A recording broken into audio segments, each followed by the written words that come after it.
नमस्कार, मैं राजेश शर्मा और आप भारत चक्र न्यूज देख रहे हैं। माननीय सर्वोच्च न्यायालय ने एक बड़ा बयान दिया है।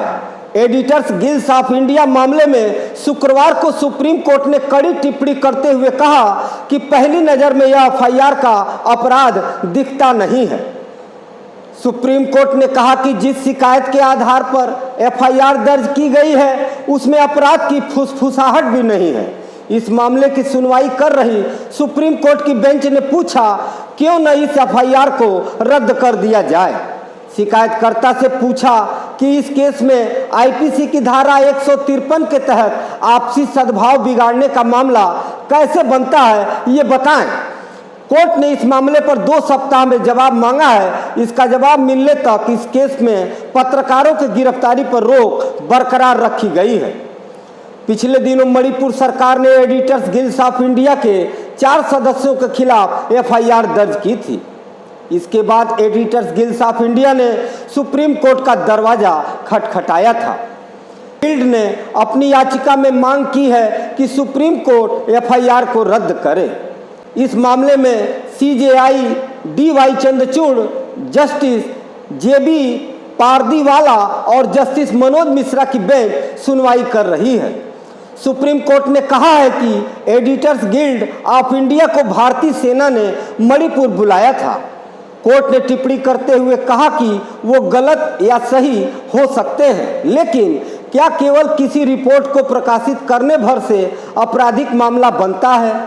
कोर्ट ने इस बात पर आश्चर्य जताया कि महज रिपोर्ट देना कैसे अपराध हो सकता है। एफआईआर में अपराध का कोई भी संकेत नहीं है। एनडीटीवी की एक रिपोर्ट के मुताबिक एडिटर्स गिल्ड की फैक्ट फाइंडिंग टीम के 3 सदस्यों जो मणिपुर में जातीय संघर्ष की मीडिया रिपोर्टों का आकलन करने के लिए गए थे, उनके और गिल्ड के अध्यक्ष के खिलाफ मामला दर्ज किया गया था।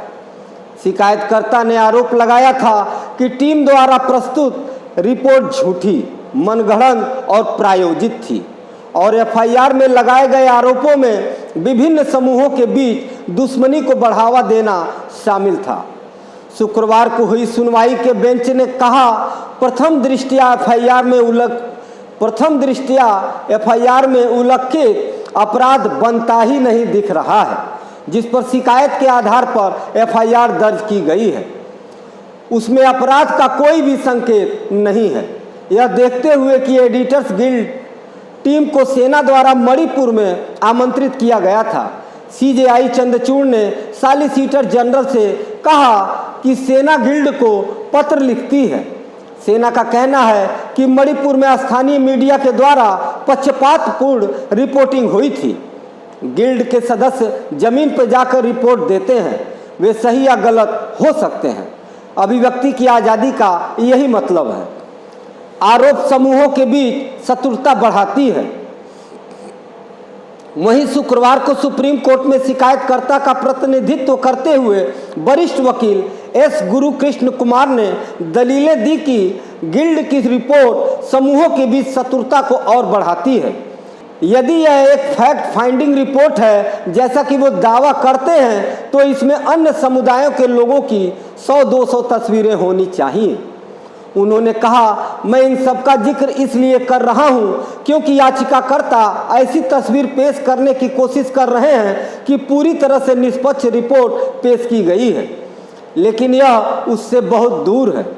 मणिपुर सरकार की ओर से पेश होते हुए सॉलिसिटर जनरल तुषार मेहता ने कहा, अगर सुप्रीम कोर्ट की बेंच चाहे तो पत्रकारों को अंतरिम सुरक्षा दे सकती है और याचिका को दिल्ली उच्च न्यायालय में स्थानांतरित भी कर सकती है। सितंबर को प्रकाशित हुई थी यह रिपोर्ट। एनडीटीवी की रिपोर्ट के मुताबिक 2 सितंबर को प्रकाशित अपनी रिपोर्ट में गिल्ड ने कहा था, इस बात के स्पष्ट संकेत हैं कि संघर्ष के दौरान मणिपुर नेतृत्व पक्षपातपूर्ण हो गया था। इस रिपोर्ट में राज्य में इंटरनेट पर लगाए गए प्रतिबंध की भी आलोचना की गई थी। इसमें कहा गया था कि कुछ मीडिया आउटलेट्स द्वारा एक तरफा रिपोर्टिंग की गई।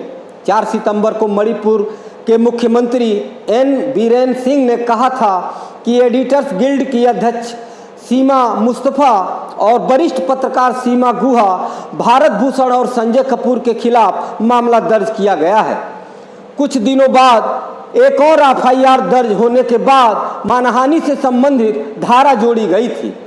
पहली एफआईआर सामाजिक कार्यकर्ता एन शरद सिंह और दूसरी इम्फाल निवासी सोरो खैबम थौदम संगीता ने दर्ज कराई थी। आज की ये खबर आपको कैसी लगी? आप इस खबर पर क्या सोचते हैं? आपकी क्या राय है? हमें कमेंट करके सीधे बता सकते हैं। आज की खबरों में बस इतना ही। कल फिर मिलते हैं देश दुनिया की बड़ी खबरों के साथ। आप देखते रहिए भारत चक्र न्यूज़। नमस्कार, जय हिंद।